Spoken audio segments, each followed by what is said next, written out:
अस्सलामुअलैकुम। SMTV global के साथ मैं हूं आमना अनफाल। सबसे पहले न्यूज़ हेडलाइंस।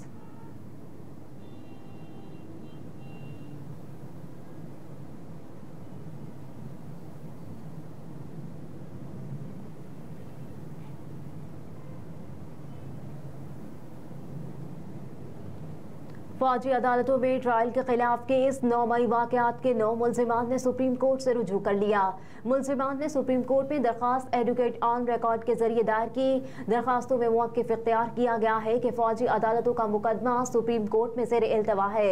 9 मई के वाक़े के बाद बतौर मुल्जिमान फौजी अथॉरिटी के ज़ेर हिरासत हैं। मिलिट्री अथॉरिटी का दौरान हिरासत सलूक गैर मुतवक्की तौर पर बड़ा अच्छा है। दरखास्तों में कहा गया कि हमें मिलिट्री अथॉरिटी से इंसाफ का मुकम्मल यकीन है। सुप्रीम कोर्ट में फौजी अदालतों के मुकदमे के मुतासरा फरीक हैं। दरखास्तों में इस्तदा की गई है कि सुप्रीम कोर्ट हमें मुकदमे में फरीक बनाए। सुप्रीम कोर्ट फरीक बनाकर मिलिट्री अथॉरिटी को जल्द ट्रायल मुकम्मल करने का हुक्म दे।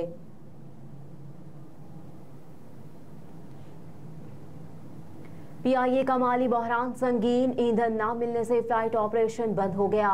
पाकिस्तान स्टेट ऑयल से ईंधन की फराहमी में कमी कर दी गई, जिससे कौमी एयरलाइन की मुतादिद परवाजें मनसूख हो गई। ज़राए के मुताबिक कौमी एयरलाइन का फ्लाइट ऑपरेशन शदीद मुतासर है, जिसके बायस मुसाफिरों को परेशानी का सामना है। ज़राए के मुताबिक मुल्क भर के एयरपोर्ट से PIA की 26 परवाजें मनसूख कर दी गई, जिनमें कराची से इस्लामाबाद, कोयटा, बहावलपुर, लाहौर, गवादर और मुल्तान की परवाजें ईंधन की अदम फराहमी पर मनसूख कर दी गई। ज़राए के मुताबिक लाहौर, इस्लामाबाद, कोयटा, सियालकोट, मुल्तान और पेशावर एयरपोर्ट से भी PIA की परवाजें मनसूख कर दी गई हैं।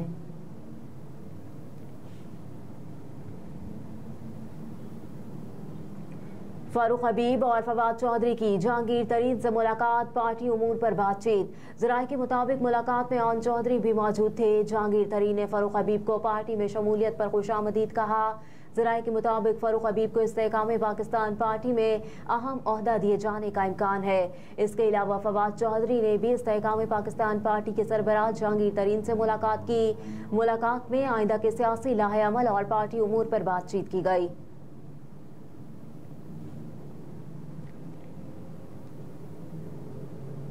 फारूक सत्तार ने मिफ्ता इस्माइल को MQM पाकिस्तान में शमूलियत की दावत दे दी। MQM पाकिस्तान के रहनुमा फारूक सत्तार ने कहा कि पाकिस्तान जिन हालात से गुजर रहा है, इस पर अच्छे लोगों की टीम बनाना ज़रूरी है। मुल्क में मुश्तरका कौमी एजेंडे की ज़रूरत है और मिफ्ता इस्माइल से मुलाकात में इसी कौमी एजेंडे पर बात हुई। फारूक सत्तार ने कहा कि कराची को अपनाएंगे, बनाएंगे, बचाएंगे तो समझे पाकिस्तान को बनाया, बचाया और अपनाया। और इस हवाले से मिफ्ता इस्माइल का मुआशी विजन बहुत वसी है। MQM रहनुमा ने कहा कि मिफ्ता इस्माइल को MQM पाकिस्तान में शमूलियत की दावत दे दी है, जिसके जवाब में मिफ्ता ने सोचकर जवाब देने का कहा। ज़राए के मुताबिक फारूक सत्तार और मिफ्ता इस्माइल की मुलाकात 2 रोज़ कबल मिफ्ता इस्माइल की रिहाइशगाह पर हुई थी।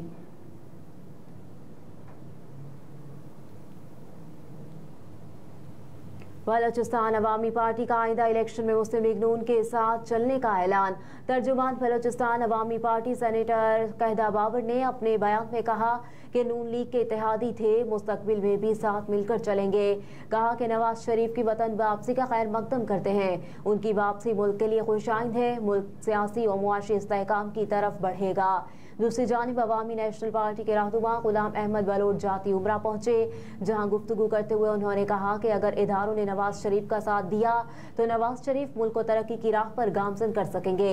मजीद कहा कि इलेक्शन वक्त पर होना चाहिए। आइंदा इंतखाबात में मुस्लिम लीग नून के साथ बातचीत होगी।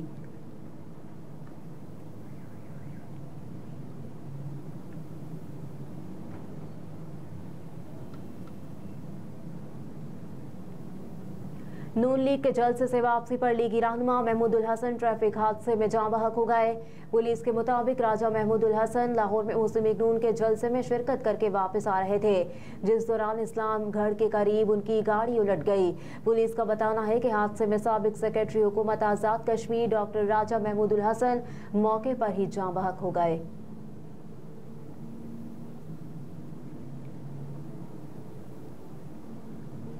पेशावर में जराइम पेशा रूपोश मुलजिमान के तस्वीरी बैनर्स नाम पत्ते के साथ अहम शाहराहों पर आवेजा करने का फैसला।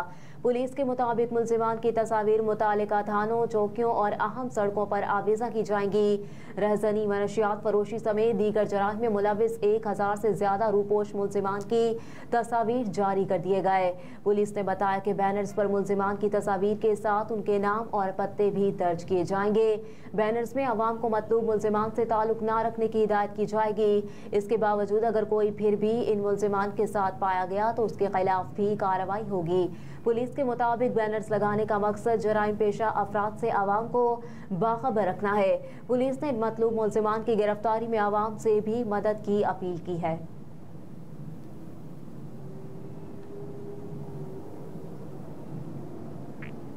कराची में मज़ीद 3 दिन तक मौसम गर्म रहने की पेशगोई। महकमा मौसमियात ने शहर में मंगल तक गर्म और मरतूब मौसम की पेशगोई कर दी।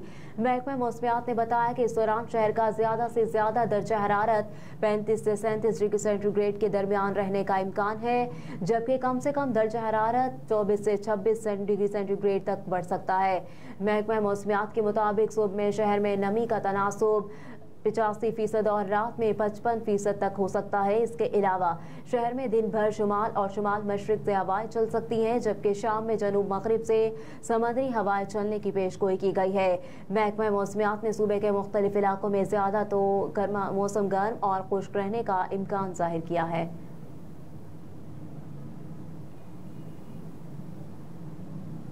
गैस की कीमतों में 193% तक इजाफे का इम्कान। ज़राए के मुताबिक गैस की कीमतें बढ़ाने की समरी कल इक्तिसादी राब्ता कमेटी के इजलास में पेश किए जाने का इम्कान। ज़राए ने बताया कि पेट्रोलियम डिवीजन की समरी में गैस का टैरिफ 193% तक बढ़ाने और घरेलू सार्फिन के लिए गैस 172% तक महंगी करने की तजवीज़ दी गई है। ज़राए के मुताबिक दीगर कैटेगरीज के लिए गैस की कीमत में तकरीबन 193% तक इजाफा तजवीज़ किया गया है और प्रोटेक्टेड सार्फिन के लिए फिक्स्ड माहाना चार्जेस 10 से बढ़ाकर 400 रुपये करने की तजवीज़ की गई है।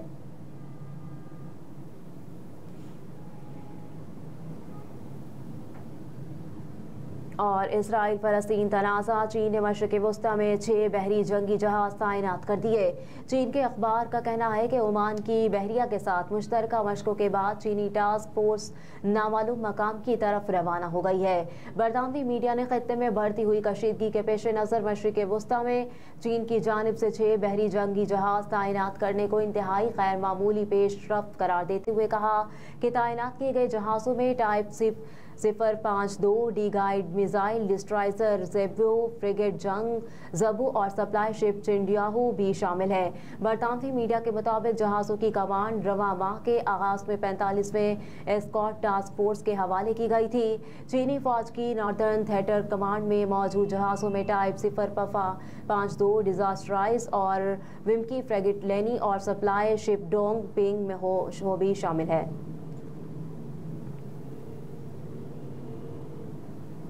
हेडलाइंस आप जान चुके। न्यूज़ स्टूडियो से फिल वक्त इतना ही। आप देखते रहिए SM TV ग्लोबल।